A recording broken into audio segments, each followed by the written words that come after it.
बिस्मिल्लाहिर्रहमानिर्रहीम। अस्सलाम वालेकुम। कैसे हैं आप सब लोग? उम्मीद है कि आप सब लोग खैरियत से होंगे।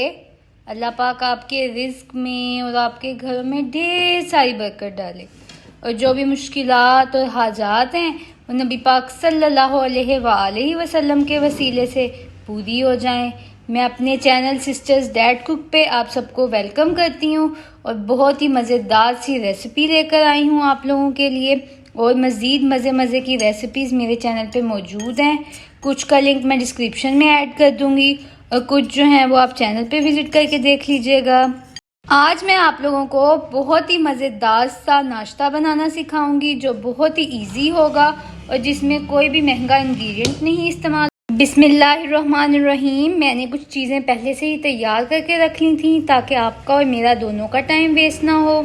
बिस्मिल्लाहिर्रहमानिर्रहीम। सबसे पहले मैंने प्याज लिया था एक और उसको यूं छोटे छोटे पीसेस के अंदर कट कर लिया था। साथ साथ मैंने एक टमाटर लिया था और उसको भी जो है ना छोटे छोटे पीसेस के अंदर कट कर लिया था। 10 से 12 मिर्चें ली थी और उनको भी जो है ना फाइनली कट कर लिया था मैंने। साथ थोड़ी सी बंद गोभी ली थी और जो चिकन था वो मैंने तैयार कर लिया था। एक ब्रेस्ट पीस लिया था बल्कि हाफ, और उसको जो है ना अच्छे तरीके से पहले बॉयल किया। उसके अंदर जो है नमक लाल मिर्च डालकर बस उसको अच्छे तरीके से जो है ना फिर मैंने पका लिया था ताकि वो कच्चा ना रह जाए, स्मेल भी ख़त्म हो जाए। आप लोग देख सकते हैं कोई भी और चीज़ नहीं ऐड की इसके अंदर। साथ साथ जो है मैंने धनिया लिया था थोड़ा सा और उसको भी साफ़ करके धोकर रख लिया है। और एक जो है मैंने शिमला मिर्च ली है और इसको भी जो है ना यूँ छोटे छोटे पीसेस के अंदर कट कर लिया है। आधा किलो मैंने आलू लिए थे, उन्हें अच्छे तरीके से धोकर बॉयल कर लिया था। और ये देखें उन्हें बॉयल करने के बाद उनका छिलका उतारने के बाद मैंने उन्हें अच्छे तरीके से मैश कर लिए। अब मैं अपनी रेसिपी का आगाज़ करती हूँ और तमाम इंग्रेडिएंट्स इसके अंदर आहिस्ता आहिस्ता करके डालूंगी मैं। बिस्मिल्लाहिर्रहमानिर्रहीम। सबसे पहले मैंने इसके अंदर चिकन ऐड कर दिया है, फिर इसके अंदर मैंने बंद गोभी ऐड कर दी है। अब बारी आएगी धनिए की, तो धनिया भी इसके अंदर चला गया है ताकि तमाम तर चीज़ें जो है ना वो आपस में अच्छे तरीके से मिक्स हो जाएं। फिर हम लोग जो है आहिस्ता आहिस्ता करके तमाम चीज़ें इसके अंदर ऐड कर रहे हैं। ये देखें प्याज की भी बारी आ गई, वो भी चला गया। और साथ साथ जो है मैंने इसके अंदर टमाटर भी ऐड कर दिया है। तमाम तर चीज़ें जो मैंने तैयार की थी वो डालने के बाद मैं इसके अंदर ऐड करूँगी 1 चम्मच दादड़ मिर्च ताकि इसका जायका जो है ना वो मज़ीद बढ़ जाए और छोटे छोटे जो है मिर्च के चंक्स जो हैं वो आएँ और मज़ेदार सा फ्लेवर भी आए। और हाफ़ टी स्पून मैं इसके अंदर ऐड करूँगी नमक। हमें नमक की इसके अंदर ज़्यादा ज़रूरत नहीं है क्योंकि हमने चिकन के अंदर भी नमक ऐड किया था। और हाफ़ टी स्पून ही मैं इसके अंदर ऐड करूँगी गरम मसाला और बिल्कुल थोड़ी सी जो है ना मैं इसके अंदर ऐड कर दूँगी काली मिर्च। आप लोग देख सकते हैं कितना मज़े का रंगारंग सा जो है ना ये हमारा मटेरियल तैयार होगा। इस आलू वाले मटेरियल को अब मैं करूँगी साइड पर और साथ साथ हम अब अपने स्टेप नंबर 2 की तरफ जाएंगे जिसके अंदर मैंने लिया है बेसन 1 कप और उसके अंदर जो है मैं ऐड करूँगी हाफ़ टी स्पून काली मिर्च। ये देखें जी माशाल्लाह कितने अच्छे तरीके से ये सब मिक्स हो गया।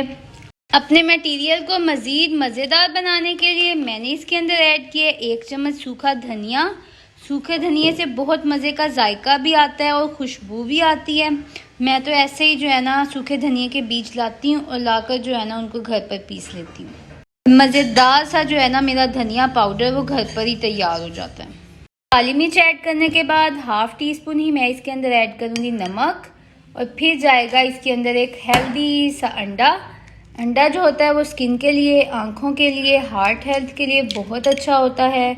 जो लोग डायबिटिक होते हैं उनके लिए भी अच्छा होता है क्योंकि इसके अंदर शुगर ना होने के बराबर होती है और साथ साथ कार्ब्स भी बहुत थोड़े होते हैं, होते ही नहीं है बल्कि। ये देखें अब हम थोड़ा थोड़ा पानी ऐड करेंगे और मज़ेदार सा जो है ना अपना ये बैटर बना लेंगे ताकि हमारे मज़ेदार सा जो है ना नाश्ते के ऊपर वाली कवर तैयार हो जाए। अच्छे तरीके से हम अपने इस बेसन को मिक्स करेंगे ताकि कोई भी फुटकड़ियाँ वगैरह जो है ना वो इसके अंदर ना बचें। ये देखें जी, ये देखें अब हम अच्छे तरीके से जो है ना अपनी इस चिकन वाले, आलू वाले और वेजिटेबल्स वाले मसाले वाले बैटर को मिक्स करेंगे ताकि तमाम तरह जो है ना मज़ा वो सारे के सारे बैटर के अंदर मिक्स हो जाए। बिस्मिल्लाहिर्रहमानिर्रहीम। अपने थर्ड स्टेप के लिए मैंने लिए ब्रेड के पीस और अब मैं जो हूँ ना उनको शेप दूंगी। ये देखें जी हमारी ज़बरदस्त सी राउंड सी शेप जो है ना हमें मिल गई है। इस तरह से हम अपनी ब्रेड को रखेंगे और ऊपर जो है ना कोई भी साइज़ का जो है बाउल रखेंगे और थोड़ा सा प्रेस करेंगे और फिर ज़बरदस्त सी जो है ना हमें शेप मिल जाएगी राउंड सी। ये देखें जी, ये देखें जी हमारी कितनी अच्छी सी जो है ना शेप हमें मिल गई है। इसी तरह से हम अपनी बाकी ब्रेड को भी शेप दे देंगे। ये देखें अब हमने जो आलू वाला, चिकन वाला और वेजिटेबल्स वाला जो है ना अपना बैटर तैयार किया था, अब हम अपनी इस ब्रेड के ऊपर स्प्रेड करेंगे उसको अच्छे तरीके से। ये देखें अच्छे तरीके से तमाम कॉर्नर्स पे, मिड में, हर जगह पे हमने जो है ना अपने इस मटेरियल को स्प्रेड कर देना है ताकि मज़ेदार सा फ्लेवर जो है ना हमारी सारी ब्रेड के ऊपर फैल जाए। तो ये देखें अपने ब्रेड बेसन टोस्ट के लिए अब मैंने अच्छे तरीके से जो है ना ये तमाम मटेरियल इनके ऊपर लगा लिया है। तो अब हम अपने नेक्स्ट स्टेप की तरफ चलते हैं। अपने नेक्स्ट स्टेप के लिए मैंने पैन लिया था, उसके ऊपर अच्छे तरीके से ऑयल लगा दिया है ब्रश की मदद से। ये देखिए अच्छे तरीके से मज़ीद इसकी मैं ऑयलिंग कर लूँगी ताकि पैन जो है वो कहीं से भी ड्राई ना रह जाए। ये जो मैंने बेसन वाला बैटर बनाया था ना, ये भी अच्छे तरीके से आपस में घुल मिल गया है। अपने इस बैटर के अंदर अच्छे तरीके से अब मैं इस बेसन वाले टोस्ट को जो है डिप कर लूँगी वन साइड से, और मैंने इसके ऊपर रख दिया है। ये देखिए माशाल्लाह माशाल्लाह कितने अच्छे तरीके से कुक हो रहा है। उसी साइड को जो है ना मैं नीचे की तरफ को रख कर और जो है ना अच्छे तरीके से अब इसको कुक होने दूंगी। ये देखिए इस तरह ही मैं अपनी तमाम पर जो है ना बाकी टोस्ट भी रख दूंगी। ये देखें जी अब अच्छे तरीके से जो है ना हम दोबारा से इसके ऊपर हल्का हल्का सा ऑयल लगाएंगे ताकि जो है ना जो नीचे वाली साइड है वो भी अच्छे से तैयार हो जाए और जो ऊपर वाली साइड है ना वो भी अच्छे तरीके से क्रिस्पी क्रंची सी हो जाए। अब हम इसकी साइड्स को चेंज करेंगे और देखते हैं कि किस तरह के हमारे टोस्ट तैयार हो गए। ये देखें माशाल्लाह माशाल्लाह बहुत ही ज़बरदस्त सा कलर आया है और उतनी मज़े की जो है ना इनकी खुशबू आ रही है। दूसरी साइड को भी मैंने अच्छे तरीके से जो है क्रिस्पी कर लिया। आप लोग ज़रा देख सकते हैं कितना मज़े का जो है ना इसका कलर आया है माशाल्लाह माशाल्लाह। ये देखें पहले मैंने आपको अप साइड दिखाई थी, अब ये डाउन साइड है। कितने मज़े से जो है ना ये तैयार हो रही है। ये देखें जी हमारे ज़बरदस्त से ब्रेड बेसन टोस्ट जो हैं वो तैयार हो गए हैं।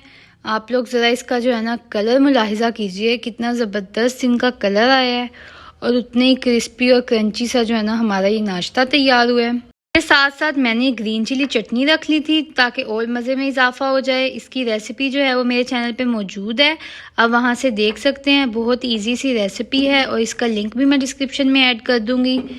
ये देखें मैं आप लोगों को इसकी एक फ़ाइनल लुक दिखाती हूँ। माशाल्लाह माशाल्लाह मेरे मुंह में तो पानी ही आ गया। अल्लाह पाक की शान है कि उसने हमें इतनी ज़बरदस्त रंगारंग नेमतें दी हैं जिनको हम अपनी डेली रूटीन में इस्तेमाल करते हैं और उनसे जो है ना ढेर सारा फ़ायदा उठाते हैं। उम्मीद है कि आप सबको मेरी ये रेसिपी बहुत पसंद आई होगी और आप इसको ज़रूर ट्राई करेंगे। मुझे अपना फ़ीडबैक देना बिल्कुल भी ना भूलिएगा। जब आप लोग मुझे अपना फ़ीडबैक देते हैं तो मुझे बहुत ज़्यादा तक़वियत मिलती है और आप लोगों के प्यार का एहसास होता है कि मैं और मज़े की रेसिपीज़ आप लोगों को सिखाऊं। और जब आप लोग मुझसे फरमाइशें करते हैं तब जो है ना मुझे बहुत ज़्यादा खुशी होती है और मेरा दिल होता है कि मैं जल्द अज जल्द आप लोगों की फरमाइशें पूरी करूँ। मेरे चैनल सिस्टर्स डैड कुक को ज़रूर सब्सक्राइब कीजिएगा और अपने फैमिली फ्रेंड्स के साथ सबके साथ ज़रूर शेयर कीजिएगा और मुझे कमेंट सेक्शन में बताइएगा कि आप लोगों को ये रेसिपी कैसी लगी, आप लोगों ने ट्राई की, आप लोगों के घर वालों को कैसी लगी। तब तक के लिए मुझे और मेरी फैमिली को दुआओं में याद रखिएगा। अल्लाह हाफिज़।